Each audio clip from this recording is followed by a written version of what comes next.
नमस्कार दोस्तों।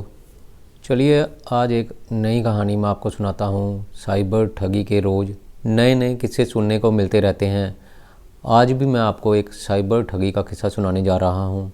लेकिन इससे पहले दोस्तों मैं आपको ये बताना चाहता हूँ कि साइबर ठगी होती क्या है। दरअसल ठगी करने के लिए एक नया ही तरीका उभर कर सामने आया है। इसमें अपराधी किसी व्यक्ति के सामने नहीं आते, बल्कि दूर बैठकर फ़ोन करते हैं और फ़ोन पर डरा धमका कर या ऑडियो कॉल करते हैं या वीडियो कॉल करते हैं और इस तरह से पीड़ित व्यक्ति को अपने साथ जोड़ कर रखते हैं।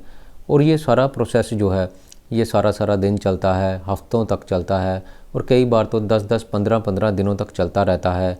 साइबर ठग लोगों को इतना डरा देते हैं कि लोग एक कमरे में ही सिमट कर रह जाते हैं। ये ठग लोग पीड़ित व्यक्ति को कमरे से बाहर भी नहीं जाने देते। फ़ोन के द्वारा ही पूरे घर की तलाशी लेते हैं और उस व्यक्ति की सारी डिटेल्स निकाल कर, सारे बैंक अकाउंट की डिटेल्स निकाल कर उसके बैंक खाते को खाली कर देते हैं। अगर कोई व्यक्ति यूपीआई का इस्तेमाल नहीं करता या नेटवर्क बैंकिंग का इस्तेमाल नहीं करता हो तो ये ठग लोग पीड़ित व्यक्ति को बैंक जाने के लिए बोलते हैं और वहाँ से पैसा उसके खातों में ट्रांसफ़र करने के लिए बोलते हैं। पीड़ित व्यक्ति इतना डर जाता है कि वो घर से बाहर भी निकल जाता है। कई बार तो रास्ते में पुलिस स्टेशन भी पड़ते हैं और वो पुलिस स्टेशन के पास से ही निकल जाता है, लेकिन उसकी इतनी हिम्मत भी नहीं होती कि वो पुलिस स्टेशन जाकर सारी कहानी सुना सके, बल्कि वो ठगों की बातों में आकर सीधा बैंक जाता है और अपने हाथों से ही सारे पैसे निकाल कर ठगों के खातों में ट्रांसफ़र कर देता है। साइबर ठग जो होते हैं वो ज़्यादातर ऐसे लोगों को अपना निशाना बनाते हैं जो कि बड़ी बड़ी नौकरियों से रिटायर हो चुके होते हैं या फिर कोई बड़े पद पर फ़िलहाल भी तैनात हों, कोई डॉक्टर हो, कोई इंजीनियर हो, क्योंकि इन लोगों के बैंक अकाउंट में काफ़ी ज़्यादा रकम होती है।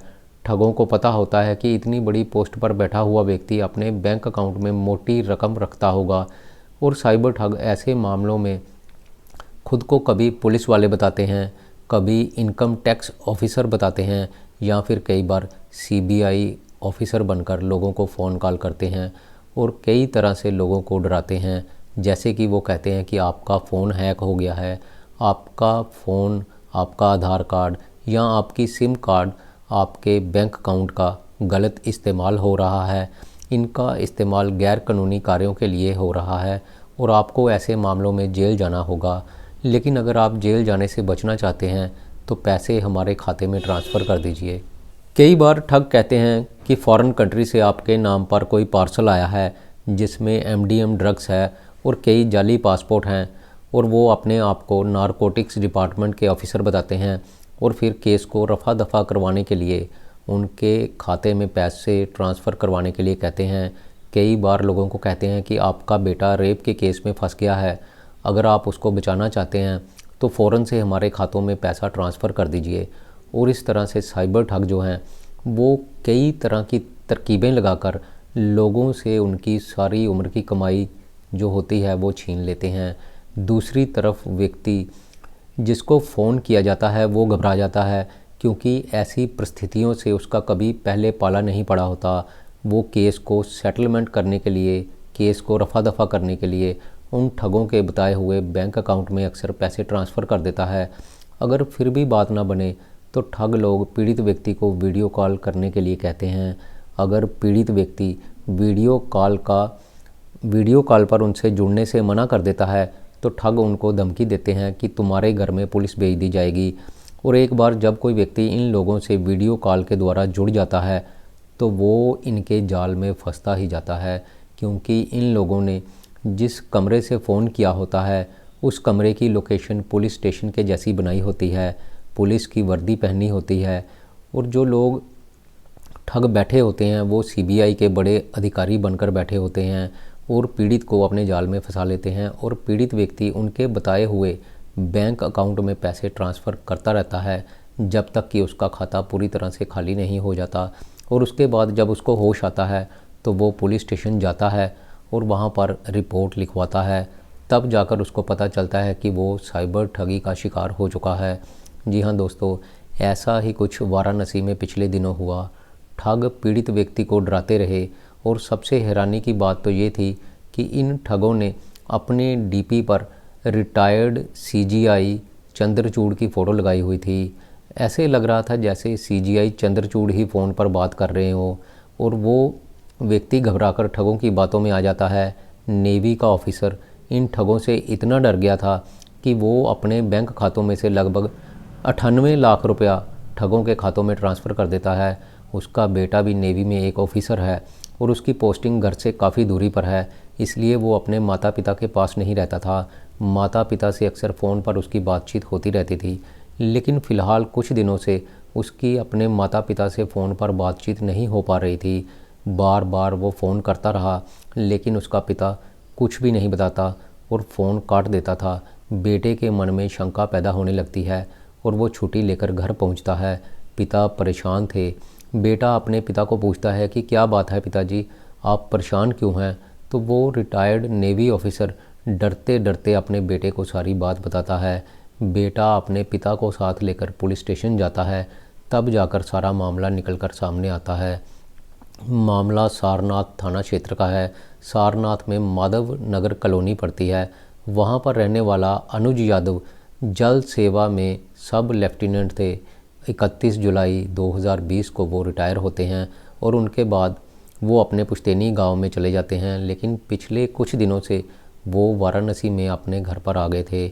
जब पुलिस वाले अनुज यादव से इस बारे में पूछते हैं कि आपके साथ क्या हुआ, तो अनुज बताते हैं कि मोबाइल पर 11 नवंबर को सुबह 12 बजे एक अननोन नंबर से फ़ोन कॉल आती है। फ़ोन करने वाला अपने आप को ट्राई का ऑफिसर बताता है, यानी कि telecom regulatory authority of India. वो कहता है कि आपका फ़ोन नंबर से गैर कानूनी गतिविधियां की जा रही हैं, आपको पुलिस स्टेशन जाना पड़ेगा, पुलिस से फ़ौरन से संपर्क कीजिए। और उसके बाद वो फ़ोन जो है वो कट जाता है। अनुज यादव इस फ़ोन कॉल से बहुत डर जाता है। वो दोबारा से उसी फ़ोन पर बैक कॉल करता है, लेकिन दूसरी तरफ से फ़ोन नहीं उठाया जाता। तकरीबन 2 घंटे बाद अनुज यादव के फ़ोन पर दोबारा से फ़ोन आता है। फ़ोन करने वाला कहता है कि आपके खिलाफ़ एफआईआर दर्ज हो चुकी है, आप अपना FIR number police station WhatsApp पर भेजिए, वो आपसे संपर्क करेंगे। और ऐसा कह के वो दोबारा से फ़ोन कॉल काट देता है। थोड़ी देर बाद एक दूसरे व्यक्ति के फ़ोन से उनके फ़ोन पर फ़ोन आता है और वो कहता है कि आपके खिलाफ़ मनी लॉन्ड्रिंग का केस दर्ज हो चुका है, आपके खातों से बहुत सारा पैसा बाहर भेजा गया है। और वो अनुज यादव से उसके बैंक खातों के बारे में पूछने लगता है। तो अनुज यादव घबरा जाते हैं और अपने सारे बैंक खातों के बारे में उस फ़ोन करने वाले को जानकारी दे देते हैं। फ़ोन करने वाला अनुज को लगातार डरा रहा था और वो किसी से भी इस बारे में बात ना करने के लिए उसको बार बार कह रहा था। और अब जब अनुज को फ़ोन आता है तो उस फ़ोन कॉल पर पूर्व सीजीआई चंद्रचूड़ की तस्वीर लगी होती है। अनुज को लगने लगता है कि जैसे chief justice of India Chandrachud ही बोल रहे हैं। वो उनसे फ़ोन पर बात करना शुरू कर देता है। तो दूसरी तरफ से आवाज़ आती है कि आप अपने कमरे की तलाशी दीजिए, फ़ोन का कैमरा चारों तरफ घुमाइए, घर में कोई और तो नहीं है। अनुज अपने घर में फ़ोन लेकर जाता है और ठगों को जब तसल्ली हो जाती है कि अनुज यादव घर में अकेला है, तो वो उसको डराना शुरू कर देते हैं और कहते हैं कि आपके खातों से बाहर नाजायज़ पैसे भेजे गए हैं, आपको अभी कुछ दिनों तक घर में ही रहना पड़ेगा, आप मुझे अपने सारे खातों की डिटेल दो। अब अनुज यादव पहले ही डरा हुआ था। वो अपने सारे बैंक अकाउंट्स की डिटेल्स उस अनजान फ़ोन करने वाले को दे देता है। ठग कहता है कि आपके सारे खाते फ्रीज़ कर दिए जाएंगे, इसलिए आप ये पैसा किसी और खाते में ट्रांसफ़र कर लीजिए, ताकि अगर आपको थोड़े बहुत पैसे की ज़रूरत होती है तो आप उस पैसे से निकाल सकें। जब जांच पूरी हो जाएगी उसके बाद आपका सारा पैसा आपके खातों में वापस ट्रांसफ़र कर दिया जाएगा। और उसके बाद वो अनजान शख्स जो है वो कुछ बैंक खातों के नंबर अनुज यादव को देता है और अनुज यादव उसके बताए हुए बैंक अकाउंट में 33 लाख और एक बार 50 लाख रुपया एक एक करके ट्रांसफ़र करवा देता है। उसके बाद अगले दिन ठग फिर अनुज को फ़ोन करते हैं और उसके बाकी के खातों में बचे हुए पैसों के बारे में डिटेल मांगते हैं। तो अनुज उनको बताता है कि उसके आईसीआईसी बैंक में भी कुछ पैसे पड़े हुए हैं।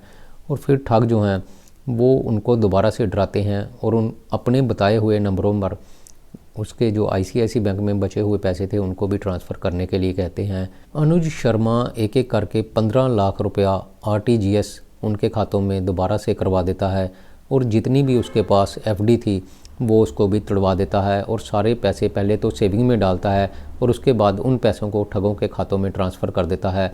और इस तरह से ठग जो हैं वो अनुज की रिटायरमेंट की जितनी भी राशि थी, जो उसकी एफडीज़ थी और जो भी पैसा उसके पास था, वो सब कुछ एक ही झटके में छीन लेते हैं। दूसरी तरफ रिटायर्ड लेफ्टिनेंट का बेटा दिल्ली की एक कंपनी में नौकरी करता है और वो कई दिनों से अपने मम्मी पापा से फ़ोन पर बातचीत नहीं कर पा रहा था।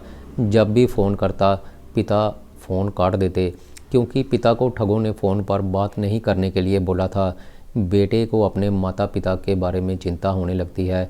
वो घर आ जाता है, वहाँ पर देखता है कि पिता बड़ी परेशानी की हालत में थे और वो जब अपने पिता को इसका कारण पूछता है तो उसका पिता बताता है कि इस तरह से उसके खातों से जो पैसे हैं वो ट्रांसफ़र करवा लिए गए हैं।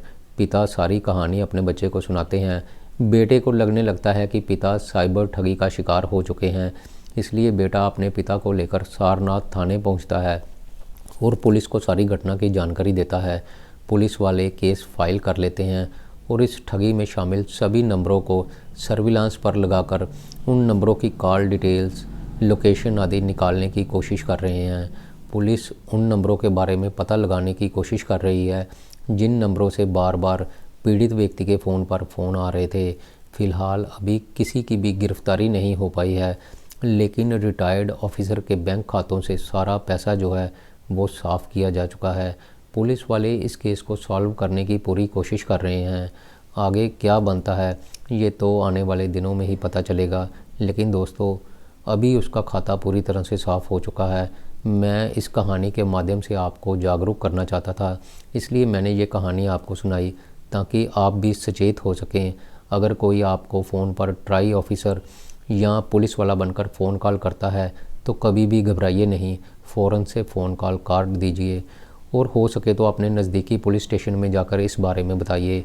साइबर ठग कई तरह से आपको डराने की कोशिश करेंगे, लेकिन उनकी बातों में हरगिज़ मत आइएगा।